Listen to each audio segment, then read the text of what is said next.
ভূমি সংস্কার দপ্তরের আধিকারিকের বিরুদ্ধে ধর্ষণের অভিযোগ, গোপন ভিডিও তুলে ব্ল্যাকমেল, সোনারপুর থানায় পুলিশের গ্রেপ্তার অমিত দে। ভূমি সংস্কার দপ্তরের এক আধিকারিকের বিরুদ্ধে ধর্ষণের অভিযোগে চাঞ্চল্য ছড়ালো সোনারপুরে।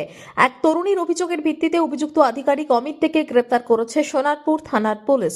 ধৃতকে বর্তমানে জিজ্ঞাসাবাদ করা হচ্ছে। নির্যাতিতা তরুণীর অভিযোগ, 2019 সালে তার বাবা অভিযুক্তের বাড়িতে পাইপলাইনের কাজে যাওয়ার সূত্রে দুই পরিবারের মধ্যে পরিচয় ও যাতায়াত গড়ে ওঠে। অভিযুক্তকে তিনি কাকু বলে ডাকতেন। সেই সময় তিনি নাবালিকা ছিলেন বলেও অভিযোগে উল্লেখ। পারিবারিক বিশ্বাসের সুযোগ নিয়ে অভিযুক্ত মাঝে মধ্যেই তাকে নিয়ে যেতেন বলে দাবি। অভিযোগ, ওই সময় জোর করে শারীরিক সম্পর্ক স্থাপন করা হয়। ছবি ও ভিডিও তুলে রেখে তা ভাইরাল করার হুমকি দিয়ে বারবার নির্যাতন চালানো হয়। পরে তরুণীর বিয়ে ঠিক হলে অভিযুক্ত তার হবু বরের বাড়িতে গিয়ে বিয়ে ভেঙে দেয়, হুমকি দেয় বলে অভিযোগ। ঘটনার পর আতঙ্কিত হয়ে তরুণী ও তার পরিবার সোনারপুর থানায় অভিযোগ দায়ের করেন।